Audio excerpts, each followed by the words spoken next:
नमस्कार, स्वागत है आप सभी का। दिन दहाड़े देख रहे हैं आप, मैं हूं आपके साथ कोमल गंगवार। छतरपुर में बुलडोजर कार्रवाई पर विपक्ष लगातार सवाल उठा रहा है। कांग्रेस के बाद अब एआईएमआईएम चीफ असदुद्दीन ओवैसी ने भी कार्रवाई को गलत बताया है, लेकिन मुख्यमंत्री ने कड़े शब्दों में चेतावनी देते हुए बुलडोजर कार्रवाई को सही बताया है।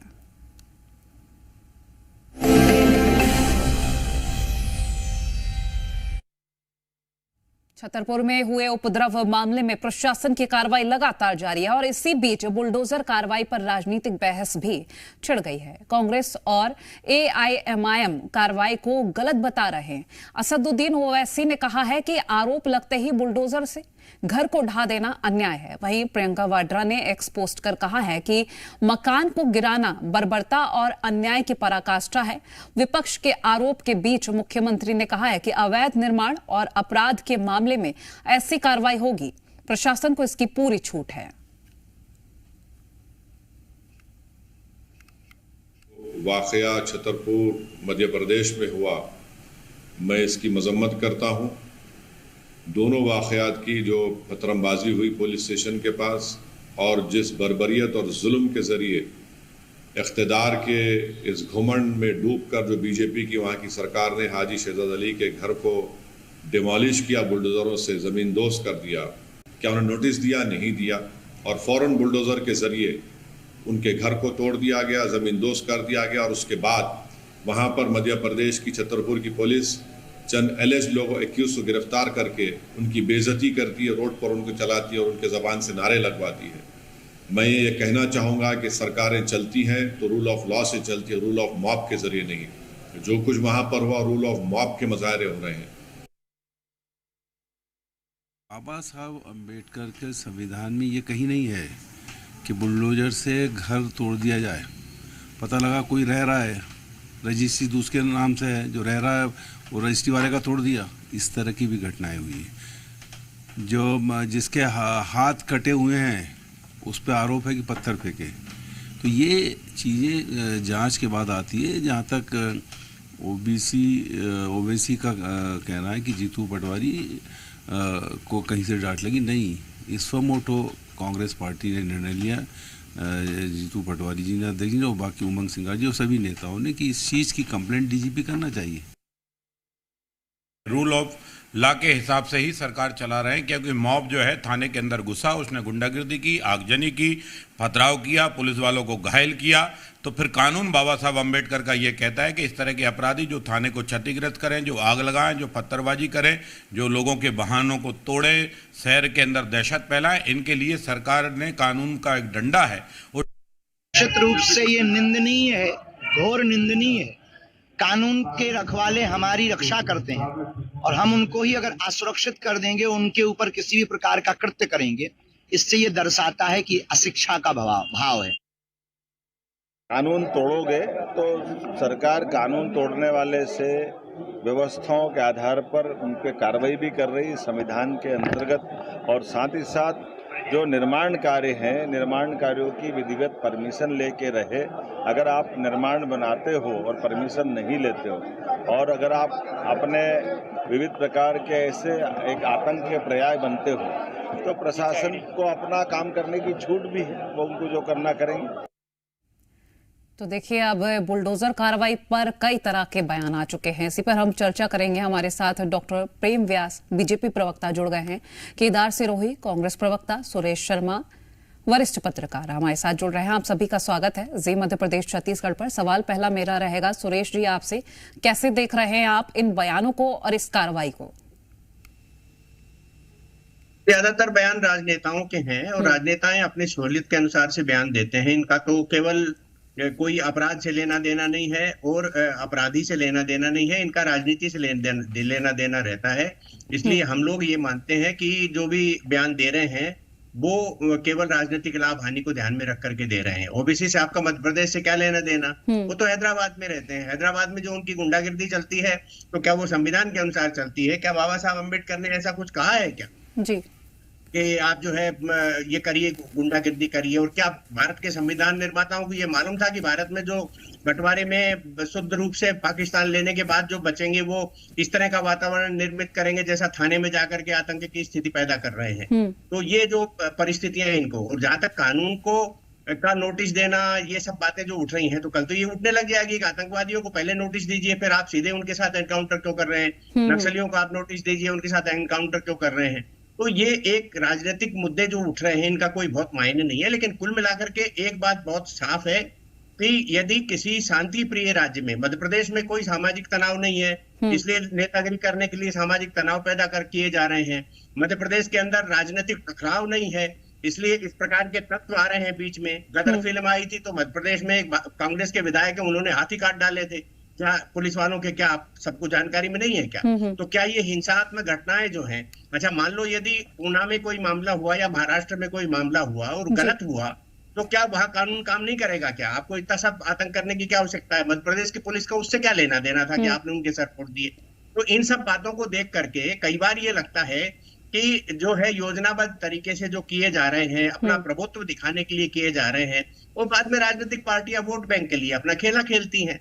वही इमरान प्रतापगढ़ी कर रहे हैं, वही जो है ओवैसी कर रहे हैं, वही हमारे आरिफ मसूद साहब कर रहे हैं। यदि मान लो थोड़ा सा संयम बनाने की बात करें और इस प्रकार के तत्वों को कंडम, ओवैसी साहब ने जरूर संतुलन बनाने की कोशिश की है कि उन्होंने जो पुलिस थाने पर जो घटना हुई है उसको भी निंदा की है, लेकिन जितने अपशब्द बोले जा सकते थे बाकी के लिए बोले, लेकिन उनके लिए नहीं बोले। भाई इतना सा अंतर जरूर उन्होंने रख दिया, लेकिन उनने किया जरूर है। तो ये सब राजनीतिक बातें हैं। हाँ। और जो कानून व्यवस्था है वो कानून व्यवस्था अपना काम करती है। ठीक, चलिए मैं लौटती हूँ। केदार सिरोही जी, आप क्या टिप्पणी देंगे? क्योंकि देखिए पथराव हुआ है, वीडियो भी सामने आया है, लेकिन अगर बुलडोजर कार्रवाई हो जाती है तो वो बर्बरता कैसे? देखिए इसमें अब मैं 3 तरह के बयान सुन रहा हूँ। हाँ। एक तो राजनीतिक बयान है जो स्वाभाविक राजनीतिक दलों के, एक धीरेन्द्र शास्त्री जी के भी बयान सुने जो कानून को मानते नहीं, लोकतंत्र को मानते नहीं, वो एक अपना अलग ही अलगते रहते हैं, हिंदू राष्ट्र बनाऊंगा, बाकी वो दुबई जाके वहाँ खिचड़ी विचड़ी खाते रहते हैं बड़े मुस्लिमों के पास में। अब वो व्यक्ति जिनके पंडाल गिर जाते हैं उसमें लोग मर जाते हैं। अभी उनके यहाँ कुछ दर्शन करने जा रहे थे, 7 लोग मर गए, उस पर वो बात नहीं की। परंतु वो धर्म के गुरु हैं, वो धर्म का ज्ञान छोड़ के उनके ऊपर जो मथुरा के जो स्वामी जी है उन्होंने बड़ा अच्छा वक्तव्य दिया था कि ऐसे लोगों से हम लोगों को बचना चाहिए। जो उनकी किडनी का उन्होंने चैलेंज किया है कि ये बागेश्वर धाम को बोले कि उनकी दोनों किडनी खराब हो, वो ठीक कर दें। अब ये बाबा इस राजनीति के और इसमें कहा गए जिनको इनको धर्म की बात करनी चाहिए थी। अच्छा। तो पहला तो यहाँ धार्मिक इंजेक्शन लगाया जा रहा है ना। दूसरी बात रही पत्रकारों की, तो पत्रकारों के सबके अपने अपने एजेंडे भी फिक्स हैं। जैसे हमारे राजनीति के होते हैं ना, हमारे नेताओं के, ये बड़ा स्पष्ट बोल रहा हूं मैं, उनके भी अपने अपने होते हैं। क्योंकि जो थर्ड एम्पायर आते हैं ना, उनका भी अपना कहीं ना कहीं लगाव होता है, वो देखते हैं। अच्छा। तीसरा, अब जो आप जैसे लोग यहाँ बैठे हैं जो निष्पक्ष बात करने के लिए, उनको इस मुद्दे को बड़ा क्लासीफाई करना पड़ेगा। एक, जैसे हमारे दिग्विजय सिंह जी ने कहा, हम पथराव या इस तरह की कोई घटना है उसकी निंदा करते हैं और उसके ऊपर उनको सजा मिलनी चाहिए। पहली बात, ठीक है। वो पथराव कोई भी हो, हाँ। किसी भी दल का व्यक्ति हो, हाँ। कोई भी अगर कानून तोड़ेगा तो उसके ऊपर एक्शन होनी चाहिए। ठीक है। दूसरी बात, ये कहाँ लिखा है कि इस तरीके से घर तोड़ दिया जाए? बात ये आ रही है भारतीय जनता पार्टी और उनके कथित लोग उसको कह रहे हैं कि उसके कारण घर तोड़ दिया। प्रशासन कह रहा है कि हमने वहां पर वो था अतिक्रमण था उसको तोड़ा। तो पहले ये क्लियर करे मध्य प्रदेश सरकार कि वो अतिक्रमण को तोड़ रही है या पत्थरबाज के कारण तोड़ रही है। अच्छा। अभी हम लोग कानून को इस तरीके से मिक्स करके बात करेंगे ना तो ये कहीं भी ठीक ठाक नहीं। केदार जी, आप ये बताइए, आपके हिसाब से कोई अगर पथराव करता है थाने पर जाकर तो क्या सजा मिलनी चाहिए? नहीं, सजा उसकी कानून में डिस्क्राइब है मैडम। अपने यहाँ तो घूर के देख लो ना। हाँ। मैं अगर आपको टीवी पे घूर के भी देख लूं तो उसका कागज में धारा लिखा है। अच्छा। तो वो तो धाराएं लिखी होगी ना, उसका तो कानून वो उस सजा के तो मेरे ख्याल से अब तक सभी आदी हो चुके कि कुछ दिनों के लिए अंदर जाना है और बाहर आ जाना है। इतना तो एक रिवाज मानकर हर कोई चल लेता है जो अपराध करता है। तो अमेंडमेंट कर दीजिए भाई, संविधान में अमेंडमेंट कर दीजिए, किस तरह की जहां भी एक्टिविटी होगी हम तुरंत उसका घर तोड़ देंगे। अच्छा। दैट्स अ गुड ना, वो हो जाएगा तो उसके बाद तो बात ही खत्म हो जाती है। भाई संवैधानिक दायरे में किया। पहली बात यह है, पुलिस कह रही कि हमने अतिक्रमण तोड़ा है, भारतीय जनता पार्टी कह रही है हमने पत्थरबाज को तोड़ा है। अभी पिछले साल भी मैंने देखा एक खातेगांव क्षेत्र में एक किसान का घर तोड़ा था, 3 भाइयों का, वो मेरे जानकारी थे। अच्छा, उनकी आपसी लड़ाइयां कुछ थी भारतीय जनता पार्टी और कांग्रेस के मिशन में, उनके घर तोड़ दिए गए। बाद में कोर्ट ने लटकार लगाई, वो उनके नाम पे ही नहीं थे, जो थे उनके नाम पे ही वो घर नहीं थे, उनकी महिलाओं के नाम पे घर थे, बड़े बड़े घर।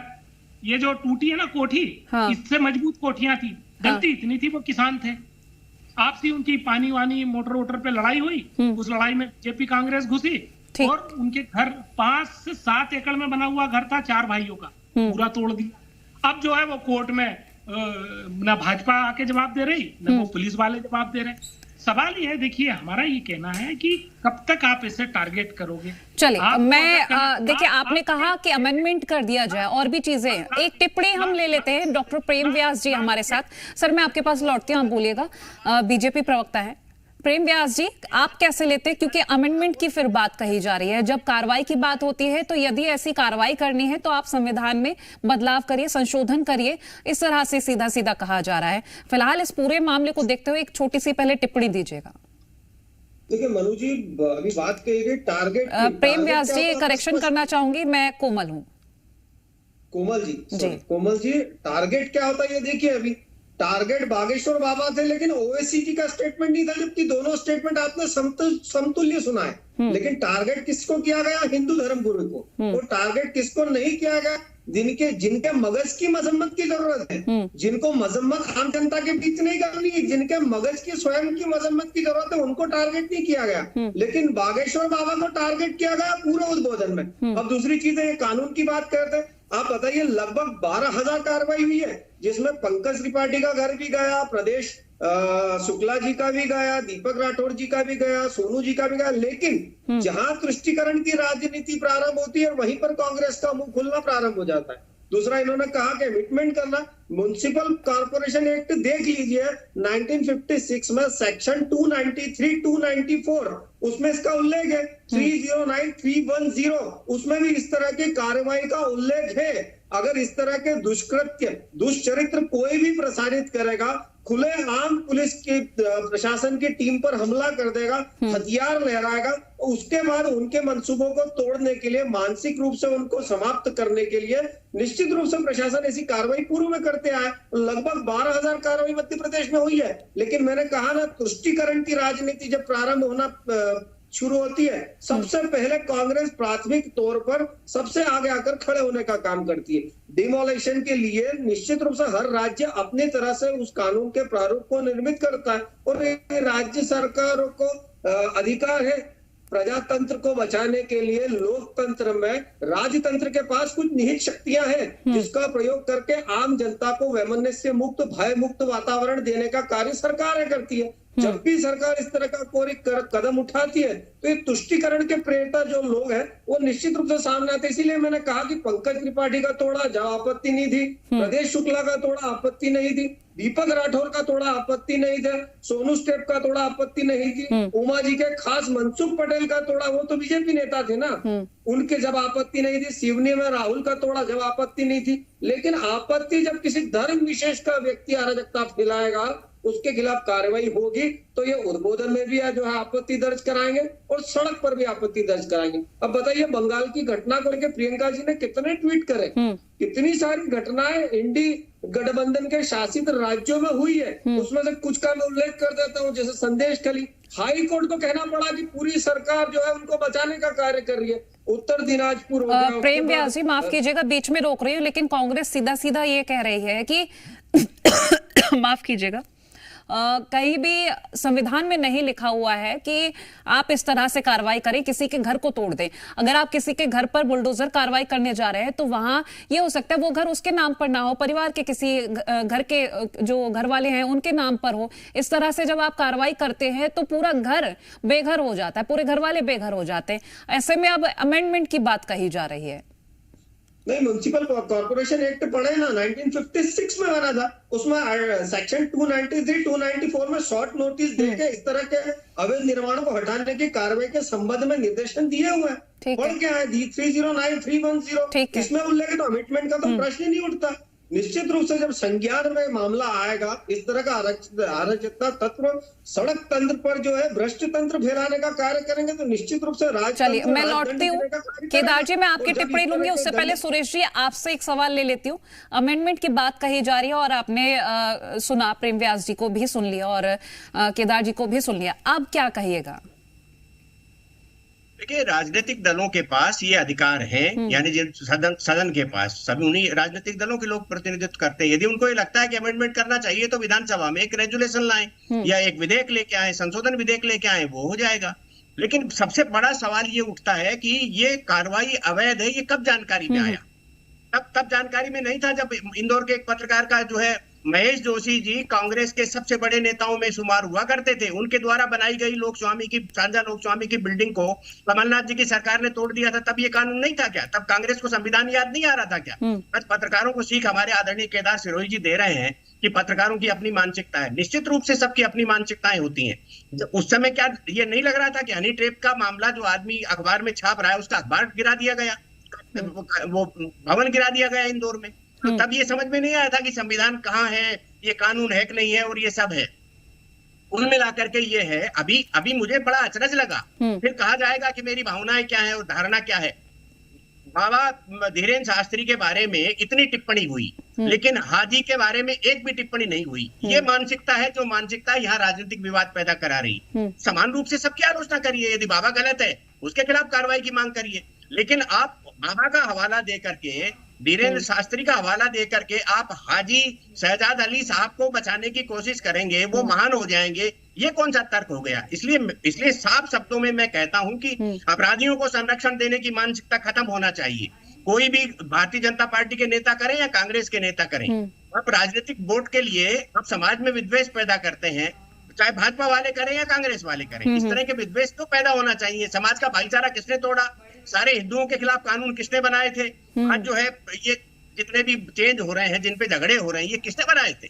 ये जो प्रेम व्यास जी कह रहे हैं जो कानून है वो 56 का है, 56 में कौन ने बनाया था? क्या भाजपा वालों ने बनाया, कांग्रेस वालों ने बनाया? किसने बनाया ये कानून? ठीक है। इसलिए अपराधी को संरक्षण देने की राजनीति केवल वोट के लिए की जाती है। और मेरा बहुत स्पष्ट मानना है कि क्या अपराधियों को, आतंकवादियों को, इनको संरक्षण देने के बाद मुस्लिम समुदाय के वोट मिलते हैं क्या? मुझे नहीं लगता कि मुस्लिम समुदाय इतना, ये आप बहुत बड़ा सवाल खड़ा कर रहे हैं। एक बार हम इस पर जवाब ले लेते हैं। केदार सिरोही जी, देखिए, कानून सबके लिए बराबर होना चाहिए, ये सर्वोपरि, लेकिन अगर कोई अपराध कर रहा है और उसके ऊपर कार्रवाई की जा रही तो उसको बर्बरता का नाम देना शायद कहीं ना कहीं गलत भी होगा, क्योंकि सबक कैसे मिलेगा अगर इस तरह से कोई अपराध कर रहा है, थाने पर जाकर पथराव किया जाता है, ये बेखौफियत हुई। और इस तरह की बेखौफियत को अगर सबक नहीं सिखाया जाएगा तो फिर तो समाज में कोई भी उठकर चल देगा, थाने पर पथराव कर देगा, अगर उसकी बात नहीं सुनी जाएगी उठकर कुछ भी कर देगा। बिल्कुल कोमल जी, मैंने शुरुआत में क्या कहा, शायद शर्मा जी थोड़ा सा संघ के उससे है ना, इसलिए ज्यादा उसमें एग्रेसिव हो गए हैं। पहले मैंने क्लासिफाई किया। समर्थक हैं आप अपने आप को मुस्लिम लीग का समर्थन मानते हैं क्या? नहीं, मुझे ही बताइए, आप मुस्लिम लीग के समर्थक हैं क्या? आप पाकिस्तान के समर्थक हैं क्या, जो मुझे आप संघ का कह रहे हैं? आपने हिंदुस्तान के समर्थक हो, ये मेरी अपनी विचारधारा है, मैं संघ का समर्थक हूँ तो हूँ, उसमें कहने की क्या बात है? आप इसमें दहशत क्यों खाते हैं? आप मुस्लिम लीग के समर्थक हैं क्या? आप मुस्लिम लीग के समर्थक हैं क्या? मैं जो आपसे पूछ रहा हूँ वो बताइए, आप मुस्लिम लीग के समर्थक हैं क्या? केदार जी माफ कीजिएगा, मैं बीच में इंटरप्ट कर रही हूँ, वक्त कम है, एक एक करके बोल लीजिए। सुरेश जी मैं आपके पास लौटती हूँ। केदार जी मेरी बात सुनिए। सुरेश जी ठीक है, मैं आपके पास लौटती हूँ, आप तब बोलेगा। केदार जी मेरी बात सुनिए, अगर कोई अपने विचार रख रहा है इसका मतलब ये नहीं कि वो संघ का है। अगर कोई अपराध का विरोध कर रहा है, आप ये बताइए, ठीक है, आप ये बताइए हाजी अली ने जो किया वो क्या था? आप ठीक है, मैं आपसे ये पूछना चाहूंगी सिर्फ, ठीक है केदार जी आप अपनी बात रखिएगा, हाजी अली ने जो किया वो क्या था? वो तो मैं शुरू में ही पहले ही बोला ना कि हाजी अली ने जो किया है, खतराव किया है, वो जो कानून के विरुद्ध जाएगा उस पर सख्त कार्रवाई होनी चाहिए, पहली बात। दूसरी है जो 56 का ज्ञान दे रहे हैं ना, वो क्या दे रहे हैं? अतिक्रमण हटाने का। मैं शुरू से ही एक बात बोल रहा हूँ कि दोनों का डेफिनेशन अलग अलग है। अवैध निर्माण गिराना अलग बात है उसका कब्जा इतने साल से था, ये कहाँ थे इतने दिन से, और फतरत पर कार्रवाई करना अलग है। अब जो शर्मा जी हम लोगों को ज्ञान दे रहे हैं मुस्लिम का और इनका ज्ञान हम कैसे ले लेंगे? यहाँ बैठ के कुछ भी बोलेंगे, वो सुन लेंगे हम लोग। अच्छा, ये इसलिए बैठते हैं हम लोग, ये कुछ भी बरगला देंगे। ये चुनाव का मुद्दा है क्या? अरे ये कानून का मुद्दा है, आपको समझ में नहीं है। आप हर चीज में, जब मैंने क्लासिफाई कर दिया था कि धर्म गुरु अलग है, ये तीनों चारों कांग्रेस, भारतीय जनता पार्टी, ओवैसी, ये राजनीतिक दल है, मीडिया अलग, मैंने तीनों को क्लासिफाई करके क्या समझाना चाहते हैं आपको? और है ना, जो भी बात करो वो माहौल बिगाड़ने के मत किया करो। मालूम है आपका हमारा को बैकग्राउंड, किस तरह के काम आप लोग कराते हो। आज मध्य प्रदेश को विकास की जरूरत है, आज मध्य प्रदेश को मैं फाइनल कमेंट ले लेते हैं। सुरेश जी 10 सेकंड में आप अपना फाइनल कमेंट दे दीजिए, ठीक है केदार सिरोही जी? इतना ही वक्त है, इतना ही वक्त है। सुरेश जी आप फाइनल कमेंट दीजिएगा। करना चाहता जो मुझे आपके बारे में जानकारी मिली है, ये टेलीविजन का विषय नहीं है। आप जो सामाजिक दबाव बनाने की कोशिश करते हैं, वो आप किसी एक व्यक्ति के बारे में टिप्पणी करिए तो, कि किसी मुस्लिम के बारे में आप पे दम है तो मुझे तो संघ का बता। ठीक है सर, मैं लौटूंगी। ठीक है, माफ कीजिएगा, यहीं पर आपको रोक रही हूँ। प्रेम व्यास जी 10 सेकंड में आप अपनी टिप्पणी दे दीजिए, फाइनल कमेंट। मैं बिल्कुल अंतिम बात कहता हूँ। इन्होंने कहा कानून की बात, बताइए टाना कौन लेके आया था, क्यों हटा दी गया? ओटा कौन लेके आया था, क्यों हटा दिया गया? 1993 में गुजरात में जो लोग पकड़ाए थे वो किसके मंत्री थे? 2002 में गोधरा में पकड़ाए वो किसके विधायक थे? तो निश्चित रूप से कानून लाना और उसको हटाना ये कांग्रेस करती आई है। दूसरा, धर्म गुरु पे खुले तौर पर अगर आप कटाक्ष करोगे तो आपत्ति होगी। आप किसी भी राजनीतिक दल पर राजनीतिक, चलिए माफी के साथ बीच में ही रोक रही हूँ। बहुत बहुत शुक्रिया आप सभी का इस चर्चा का हिस्सा बनने के लिए। तो लगातार देखिए सियासत तो चालू है, अब अपराध को रोकने के लिए जो कार्रवाई की जा रही है उसको लेकर भी बयानबाजी लगातार चरम पर है। देखना यह होगा कि आगे अब क्या क्या कड़ियां इसमें जुड़ती हैं। फिलहाल रुक रहे एक ब्रेक के लिए, जल्द हाजिर होंगे।